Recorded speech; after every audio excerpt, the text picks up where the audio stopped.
नबी करीम सल्लल्लाहु अलैहि वसल्लम ने कहा कभी अपनी बीवी के मुंह पे मत मारना अगर कभी हाजत पड़ गई, जरूरत पड़ गई। लेकिन हमारे यहाँ कुरान पाक की इस आयत को भी उल्टी सिमत से समझा गया है। हर चीज उल्टी है ना, अपनी मर्जी है, अपनी मर्जी है ना।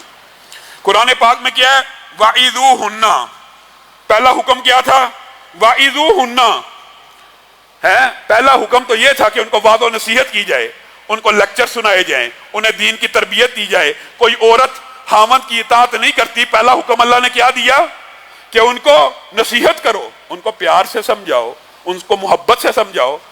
वादो नसीहत में जबर होता है, जुल्म होता है, तशद्दुद होता है। वाज किसको कहते हैं, नसीहत किसको कहते हैं, कौले नरम को, कौले लय्यन को, कौले मोहब्बत को। फिरौन के लिए भी कौले लय्यन है। यहां पे अल्लाह ने हुक्म दिया वाइदू हुन्ना, पहले प्यार मोहब्बत से एक लंबा अरसा उनकी ट्रेनिंग तरबियत करने की कोशिश कर लो। फिर वहजुरू हुन्ना फिल मज़ाजी, ना समझें, अगर इताअत नहीं कर रही, बात नहीं मान रही, उनको घर से मत निकालो, उनको अपने घर में रखते हुए उनसे मूड बना लो, उनसे बिस्तरों को अलहदा इस तरह कर लो कि उसको एहसास हो कि मेरा हामन मेरे से नाराज है। और फिर आखिर में क्या कहा, वज़रिबू हुन्ना। लेकिन ये कुरान पाक का जो तीसरा हुक्म है हमने पहले नंबर पे रखा हुआ है। पहले मारते हैं, फिर वादो नसीहत करते हैं। अल्लाह ताला ने कुरान पाक में इसको आखिरी ऑप्शन बताया, आखिरी ऑप्शन है कि पहले आपने वादो नसीहत कर ली, 1-2 साल समझाया, नहीं समझ रही, उसको मूड दिखाया जाए। मूड दिखाने के बावजूद नहीं समझ रही और आपको खौफ है कि ये बुराई में मुब्तला होने वाली है, यहां पे आपने ऐसी जरब लगाने की अल्लाह ने इजाजत दी जो औरत को गैर मुबर्रहिन भी और गैर मुबर्रहिन के जिक्र भी है। क्या मतलब, ऐसी चोट जिसके साथ नील ना पड़े, ऐसी चोट जिसके साथ नील ना पड़े। जो इजाजत है चोट लगाने की अपने बच्चों को भी, वो भी ऐसी है कि जिसके अंदर नील ना पड़े। अपनी बीवी को भी उसी की इजाजत है जिससे नील ना पड़े। यहां पे पहला काम जो अल्लाह ताला ने तरतीब में तीसरे नंबर पे रखा है वो हमने पहले नंबर पे रखा है। यहां पे अभी बात आई है ज़िमनी तौर पे, तो आपके सामने रखता हूं, तलाक नहीं दी जाती, तलाक नहीं है, अभी मामला लड़ाई झगड़े में है। चलो अपने माँ बाप के घर निकल जाओ, दफा हो जाओ, अपने माँ बाप के घर चली जाओ। और रसूलुल्लाह सल्लल्लाहु अलैहि वसल्लम क्या कह रहे हैं, तलाक दे दो तो उसको उसके माँ बाप के घर ना भेजो। यहां पे तो तलाक हुई नहीं, तलाक के बगैर अपने माँ बाप के घर दफा हो जाओ।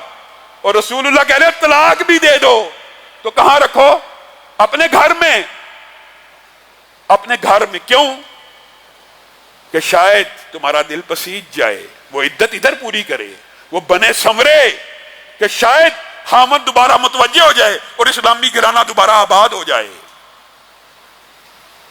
हमने पहला नंबर पे वो काम रखा है जिसकी आखिरी ऑप्शन है। तलाक के बाद भी बीवी को उसके माँ बाप के घर भेजने की इजाजत नहीं है इस्लाम और शरीयत में, अपने घर में रखना है ताकि रुजू का इम्कान हो। इस्लाम खानदान को जोड़ना चाहता है, इस बुनियादी इकाई को हमेशा के लिए कायम रखना चाहता है और इसकी दलाइल बीसियों है। सिर्फ एक बात आपके सामने रखूंगा कि इस्लाम क्यों चाहता है घर बना रहे। आप सिर्फ इस मसले की गहराई को समझें कि मियां बीवी की लड़ाई कितनी बुरी चीज है इस्लाम में, कि वो इबलीस आदम अपने उस चेले का इस्तकबाल खड़े होकर करता है, अहलन व सहलन मरहबा करके करता है, जो किसी मियां बीवी के दरमियान जुदाई करवा के आता है। जना करवाने वाले का नहीं, कत्ल करवाने वाले का नहीं, इसका इस्तकबाल कर रहा है जिसने बीवी से जुदाई करवा दी है। इसकी कोई अहमियत होगी तो ही वो ये काम कर रहा है। और दूसरी बात जो इसकी अहमियत को साबित करती है इस घराने की इकाई की, वो ये है नबी करीम सल्लल्लाहु अलैहि वसल्लम ने, आपको पता, झूठ मजाक में बोलने की इजाजत नहीं दी। हंसी मजाक में झूठ नहीं बोला जा सकता, तकल्लुफन झूठ नहीं बोला जा सकता।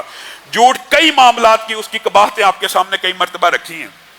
एक मामला झूठ जहां खिलाफे हकीकत बोलने की जरूरत इजाजत है वो ये है कि मियां अपनी बीवी से और बीवी अपने मियां से अपना घर बचाने की खातिर खिलाफे हकीकत बात करेंगे, झूठ बोलेंगे, तो ऐसा ही है जैसे दो मुसलमान भाइयों में सुलह करवाने के दरमियान झूठ बोलना बाइसे अदाब नहीं बल्कि बाइसे सवाब बन जाता है। اسی طرح گھروں کو آباد کرنے کے لیے میاں بیوی کا ایک دوسرے کے ساتھ یہ الفاظ کہنا، اور محدثین نے تشریح بھی کر دی ہے۔ یہ کیا اجازت ہے؟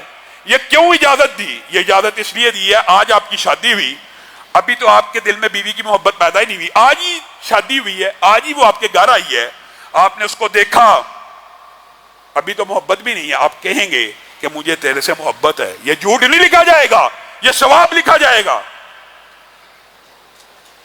ابھی کئی مرتبہ ایسا ہوتا ہے کہ انسان بے چین ہوتا ہے، پریشان ہوتا ہے، کسی پریشانی کے عالم میں گھر چلا گیا تو اللہ نے اور رسول اللہ نے، میرے بھائیوں، یہ اجازت اس لیے ہیں، یہ اس لیے نہیں ہے کہ اپنی بدکاریوں اور برائیوں کے اوپر پردہ ڈالنے کے لیے بیوی سے جھوٹ بولا جائے، یہ اس لیے اجازت نہیں ہے کوئی یہ سمجھتا ہو کہ شاید اس لیے اجازت ہے۔ یہ اجازت اس لیے دی جا رہی ہے کہ میاں بیوی کا گھر آباد ہو، خاندان آباد ہو، بیوی اچھی نہیں بھی لگ رہی،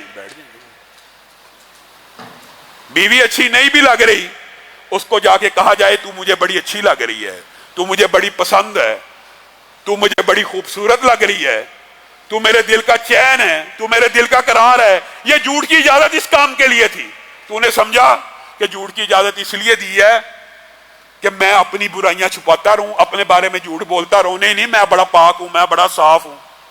یہ اجازت نہیں تھی، اجازت یہ تھی کہ بے وقوف آدمی اپنی بیوی کا دل رکھنے کے لیے، اس کو اپنی طرف متوجہ اور مائل رکھنے کے لیے جھوٹ بولنا پڑے، بول دیا کر۔ اور بیوی کو بھی اسی لیے اجازت اللہ نے دی ہے کہ خاوند کسی وقت اچھا نہیں لگ رہا، کسی وقت بے چین ہے، اس کو اس کے ساتھ توجہ نہیں، متوجہ نہیں ہو رہی، زبان سے اقرار کر لے، صرف زبان سے کہہ دے آپ مجھے بڑے اچھے لگتے ہیں، آپ مجھے بڑے پسند ہیں، آپ میرے سر کے تاج ہیں، آپ میرے دل کا قرار ہیں۔ یہ اجازت تجھے اللہ اور رسول نے دی ہے تاکہ تیرا گھر آباد ہو۔